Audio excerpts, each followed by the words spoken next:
fair golden laurel wreath modelled on Caesar's, rests on a crimson velvet cushion, bathed in the cold light streaming through the Gothic stained glass windows of Notre Dame Cathedral. It is December 2nd, 1804, and the air is heavy, thick with the smell of incense, cold wax, and the collective suspended breath of an entire nation. Pope Pius VII, an ancestral figure brought to Paris almost as a prisoner for the ceremony, lifts the crown with trembling hands, preparing to consecrate the new Emperor of the French. But, in a calculated gesture that would make time stop and redefine the relationship between church and state forever, the Corsican's hands move first. He takes the crown from the pontiff, feeling the weight of the wrought gold, and with a glacial and absolute calm, places it upon his own head before turning to crown his empress, Josephine, who weeps at his feet. In that instant, he was not a king anointed by God, but a man forged by revolution, a power that legitimized itself, rewriting the destiny of a continent with the force of his own implacable will. This man was born Napoleone di Buonaparte on August 15, 1769, in Ajaccio, Corsica, an island of fierce pride, recently subjugated and annexed by France. The son of Carlo and Letizia, a family of the local minor Tuscan nobility, he grew up speaking Italian, feeling like an outcast in his own new homeland. Sent at the age of 9 to a military school in mainland France, he was a thin, pale, solitary and angry boy, constantly mocked for his strong accent and short stature. He found refuge not in the games of his peers, but in books. He devoured Plutarch, measuring himself against the giants of antiquity, dreaming of Alexander's marches and Caesar's glory, all while nurturing an unbridled ambition, a hunger to prove his worth to a world that saw him as an outsider. His adolescence at the military academy of Brienne was a silent forging of his character. While his colleagues, sons of the arrogant aristocracy of the Ancien Régime, dedicated themselves to the frivolities of the court, Napoleon devoured military treatises, history, and political theories. His mind, sharp as a bayonet, was an arsenal of strategies and revolutionary ideals. His proficiency in mathematics was frightening. To him, a cannon was not a weapon of brute force, but an instrument of geometry and will. He viewed the decadent French monarchy with the contempt of one who felt more capable, more deserving.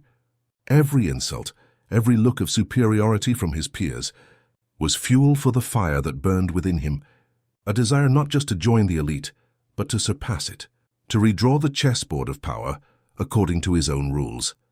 The French Revolution of 1789 was the chaos he had been waiting for. As the nation convulsed and blood ran in the guillotines, Napoleon saw not danger, but a dizzying opportunity. The nobility was fleeing, leaving a command vacuum in the army, and merit could finally overcome birth. It was at the siege of Toulon in 1793 that his military genius exploded. The 24-year-old major, replacing a wounded general, saw what others did not. The key to the harbor lay not in a frontal assault, but in capturing Fort Leguillette, which dominated the inlet. With a flawless artillery plan, he himself led the charge in torrential rain, receiving a bayonet wound in the thigh, but he expelled the British. He was promoted to brigadier general. The legend had drawn its first breath. Sent in 1796 for the Italian campaign, he took command of a ragged, starving and demoralized army. In his first proclamation, he promised them not ideals, but honor, glory, and riches. He transformed those men into an unstoppable force, moving with bewildering speed, living off the land, and crushing the much larger Austrian armies in battles like Lodi, where he himself helped position the cannons under close fire, earning from his men the affectionate nickname the Little Corporal, Le Petit Caporal, and Rivoli. He was not just a general, he was a master of propaganda, writing his own victory bulletins that electrified Paris. It was there his political genius began to flourish, creating sister republics, negotiating treaties, and governing conquered territories. He was no longer in the service of the revolution. He was becoming its very incarnation, exporting its ideals at the point of a sword. His ambition, now continental, led him to the sands of Egypt in 1798, a romantic and strategic campaign dreamed of to cut British routes to India and emulate the conquests of Alexander. In the shadow of the pyramids, he inflamed his men, soldiers, From the height of these pyramids, 40 centuries looked down upon you. Although militarily the expedition was a disaster, his fleet was annihilated by Nelson at the Battle of the Nile in Aboukir Bay, and he was stopped at the Siege of Acre. Napoleon once again controlled the narrative. He abandoned his army and returned to France not as a defeated general, but as a civilizing hero, bringing with him scientists, artists, and the Rosetta Stone, a treasure that overshadowed his naval failure and positioned him as the only man capable of saving the nation from the corrupt and chaotic government of the Directory.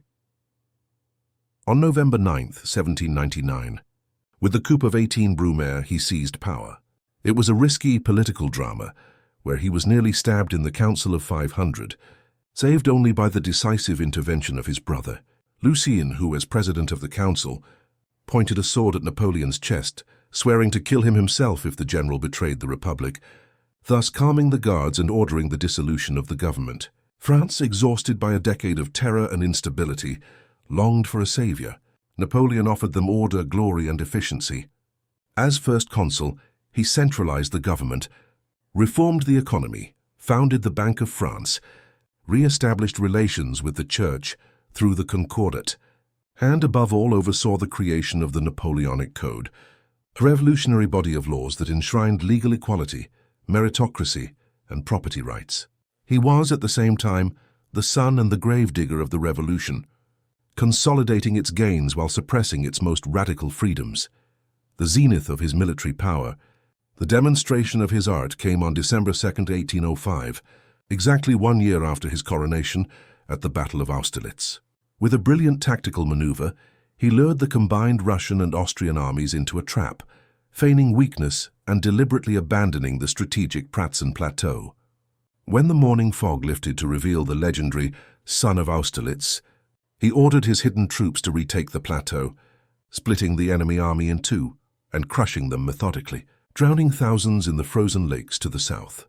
The Battle of the Three Emperors was not just a victory, it was a masterpiece, the ultimate demonstration of his genius in reading the terrain, the weather, and the minds of his enemies, solidifying his absolute dominion over continental Europe.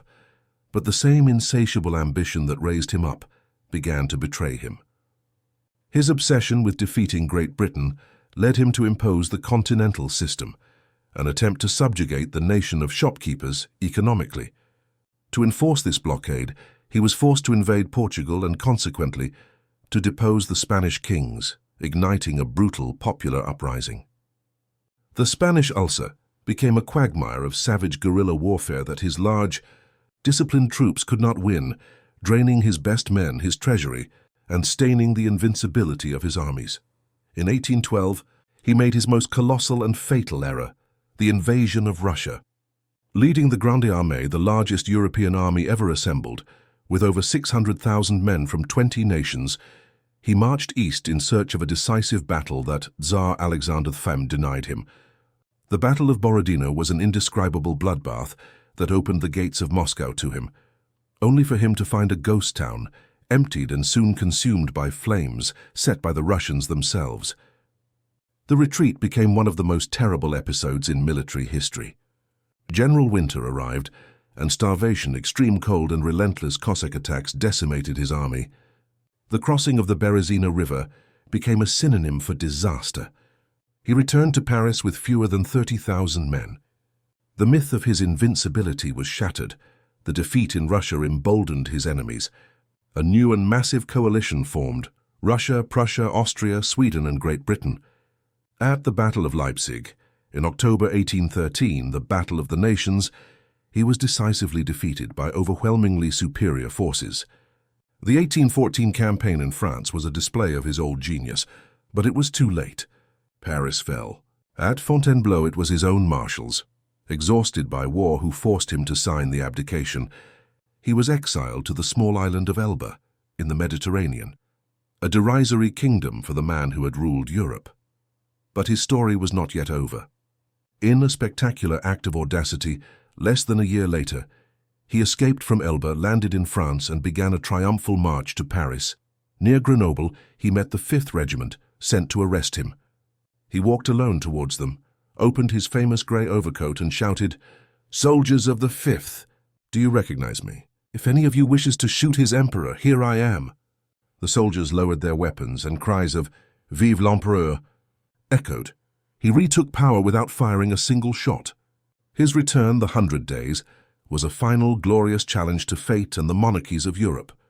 That challenge, his final gamble for empire, ended in a muddy field in Belgium, a name that would become synonymous with definitive defeat: Waterloo.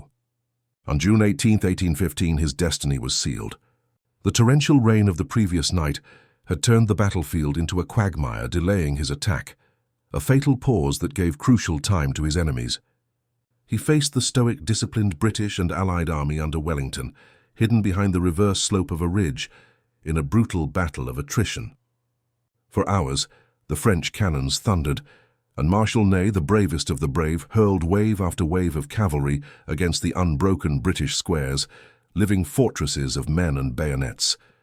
But as the afternoon bled away, the relentless spectral arrival of Blucher's Prussians on his exhausted right flank transformed a desperate fight into an irreversible rout. In a last defiant act of glory and despair, he unleashed his final reserve, the Old Guard. They, who had never known defeat, marched with grim precision into a wall of grape shot and musket fire, their bearskin hats a dark tide against the setting sun. It was not just a charge. It was the end of an era. The imperial dream dissolved in the rain, the screams of men, and the acrid smoke of the cannons. His last 6 years were a living death, an epilogue of bitter confinement on St. Helena, a desolate and damp volcanic rock lost in the immensity of the South Atlantic, thousands of miles from anywhere. This was his true prison, not Elba's gentle exile, but a cage of wind, fog, and oceanic monotony. There, constantly watched by red-coated British sentinels, his every move chronicled by bored jailers. The man who had redrawn the map of Europe was reduced to tending a small garden and engaging in petty squabbles with his officious governor, Sir Hudson Lowe. But Napoleon, ever the strategist, fought his last and perhaps most enduring battle, the war for memory. He endured the indignities and the island's corrosive dampness while meticulously dictating his memoirs, the Mémorial de Sainte-Hélène. It was his final campaign, waged with words, constructing his own legend, that of a progressive genius betrayed by the mediocrity of kings, a martyr for liberty, a modern Prometheus chained to a rock by the forces of reaction. He shaped the narrative that future generations would inherit, ensuring his story would be told on his terms. He died on May 5, 1821, at the age of 51, as a violent storm lashed the island, a tempest that seemed to mirror the turmoil of his life. The man who had commanded armies and toppled dynasties faded away.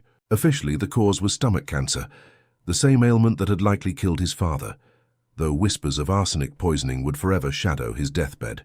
His last words, whispered into the storm, were a fragmented testament to his life's obsessions.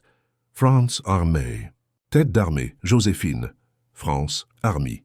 Head of the army, Joséphine. It was a final, haunting roll call of his nation, his creation and his first truest love. The conqueror of the world died a prisoner, gazing at a portrait of his son, the King of Rome, whom he would never see again. 19 years later, in 1840, France demanded its emperor back.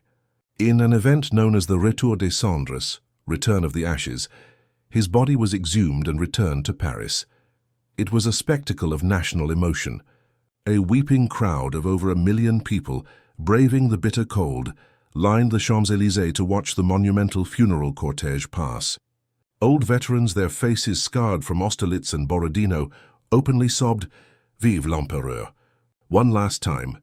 He was interred with all the imperial honors he had craved in life at Les Invalides, under a magnificent golden dome, his red porphyry sarcophagus surrounded by statues symbolizing his victories and his vast, enduring legacy. That legacy remains as complex, vast and contradictory as the man himself. He was undeniably a despot, a Corsican ogre, whose ambition plunged Europe into more than a decade of total war, resulting in the deaths of millions. He created a police state, censored the press, and even reintroduced slavery in the French colonies. Yet he was also the single greatest modernizer in European history. His reforms and, above all, his civil code, the Code Napoleon, laid the foundations of the modern secular state, built on meritocracy, property rights, and equality before the law. He organized the educational system, founded the Bank of France, and built the infrastructure that France still relies on. He was the ultimate paradox, an enlightened son of the revolution who crowned himself emperor, an authoritarian ruler who, by the very act of his conquests, sowed the seeds of liberalism, nationalism, and revolution across the continent. He was the force that ended the feudal world and, in his wake, created the modern one, leaving an indelible, fascinating, and eternal mark on the tapestry of history.